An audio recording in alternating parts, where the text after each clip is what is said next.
Hello, remote students, and welcome back.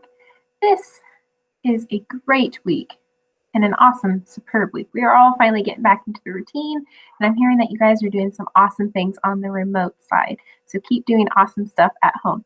So tell me how you guys are feeling today. Remember our hand signs that we went over last week? Are we feeling this? Are we feeling this? Are we feeling this? Are we feeling this? Let us know, okay? You guys are doing stellar. And so this week I found a really cool book called The Energy Bus, because I feel like sometimes we might just come to school and we may not just feel the best that we could. So we'll read about half of this today because it is a pretty large book. There's a lot of reading, so I'm going to read it like this and then I'll turn it around and show you guys for the pictures. But this is The Energy Bus, and it's written by one of my favorite authors named Jon Gordon. He writes some excellent books, so I hope you guys are doing awesome. I wish I can give you guys all hugs right now, so I'm going to give you guys some finger hearts to ya. And so we'll get to reading, okay? The Energy Bus. The story about staying positive and overcoming challenges. So it's Monday, and Mondays were never good for George. He woke up tired and grumpy, as usual. He watched too much television last night. He got hooked on those video games. He went to bed late and had another fight with his sister, Georgette. His mom was upset because he was late for the bus and still hadn't eaten breakfast. "It's the most important meal of the day," she says. George knew she was right, but he was too tired and had to hurry to catch the bus. Oh goodness, it looks like George has had an exciteful morning already. He stayed up too late the night previous, and this is what it's affected. He missed the bus, and he didn't get to have breakfast. Let's see what happens. As George ran to the bus stop with his heavy book bag, he could see bus 11 pulling away. George was upset. He wanted to cry, but he didn't. He just put his head down and was worried what else could go wrong today. Luckily, as the bus driver drove away, she saw George and stopped the bus and yelled out the window, "I wouldn't leave you. Come on, get on the bus." This bus driver wasn't his usual bus driver. George has never seen her before.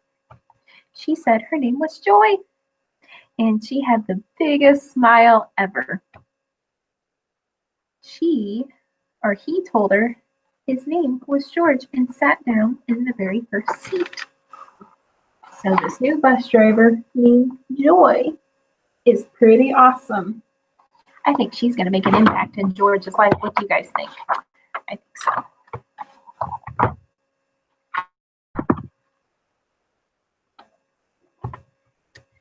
"What's got you down with that frown?" Joy asked. "Everything's going wrong," George said. "That's okay, George.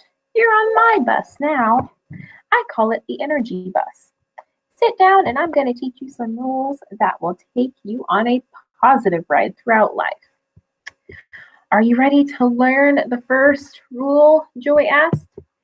"If you say yes 3 times, George and all the kids on the bus shouted, "Yes, yes, yes." Let's see what happens on that positive energy bus.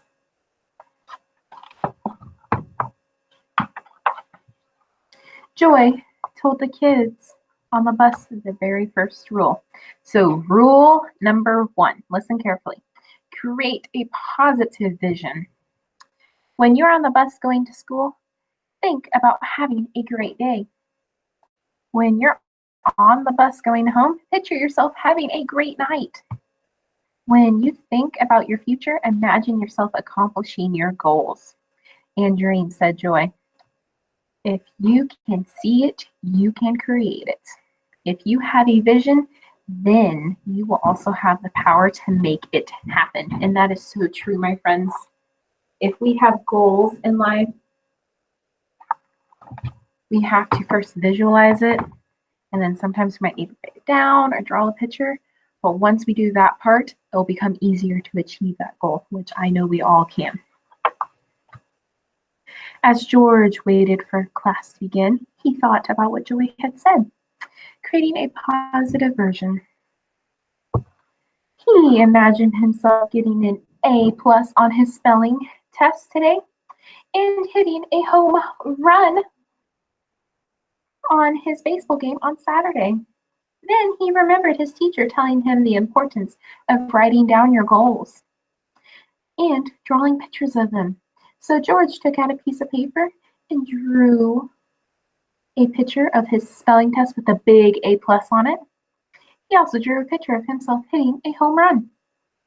George knew the pictures would help him remember his positive visions. So he folded up the piece of paper and stuck it in his pocket. Looks like George is getting ready to start getting some energy in him. Look, he's going to do some great things, guys. That afternoon, George walked to the bus.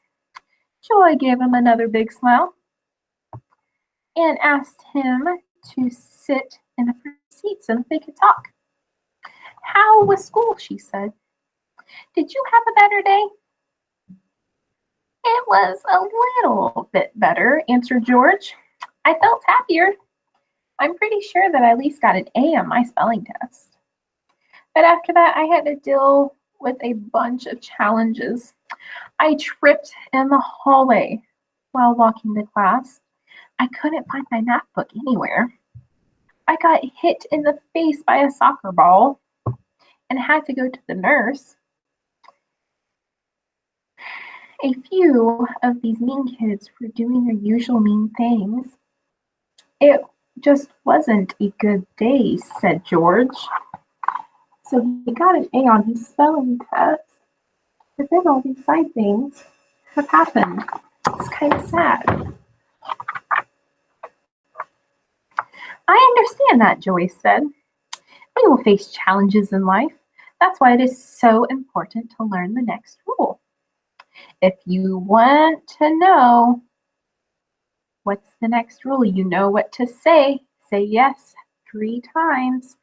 George and everyone on the bus said, yes, yes, yes.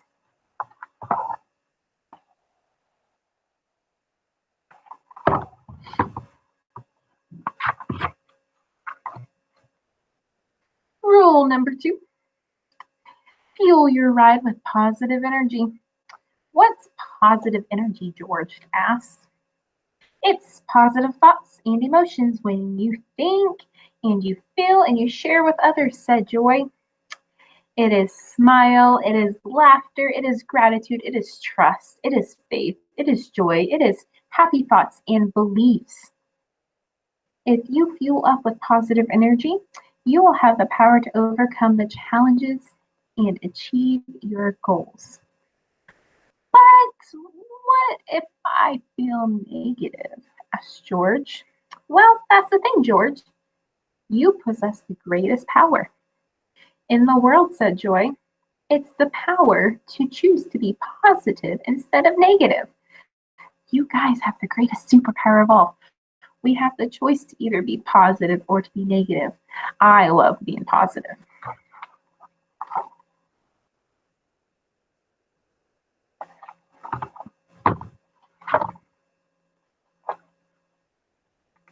So, what do you say when we fuel up with lots of positive energy on our way home? Asked Joy. Yes, yes, yes, George and all the other students shouted. The children cheered as loud as the bus shook. Then, as the energy bus approached, George's bus stopped. Joy told George to think of a success from his day and share it with his parents at dinner or at bedtime. She said his success of the day could be one thing that made him smile and feel great. Well, isn't that true, my friends? So even though George had all these things, he tripped, he couldn't find his math book, he got hit in the head, and he was bullied, there's still good things that happened throughout that day. So we still have a little bit left of this book left. And we will pick up and learn the rest of these positive energy rule buses to get a positive energy bus in all of us. You guys, I am so proud of you, and thank you guys so much for being awesome students. You guys are my stars that light up the sky. I have stars in my office. They're a little abstract, but I think you guys get it. So I wish I could hug you all. I'm giving you all my big hearts for today. Finish the week off strong, and we'll see you next week. See you guys.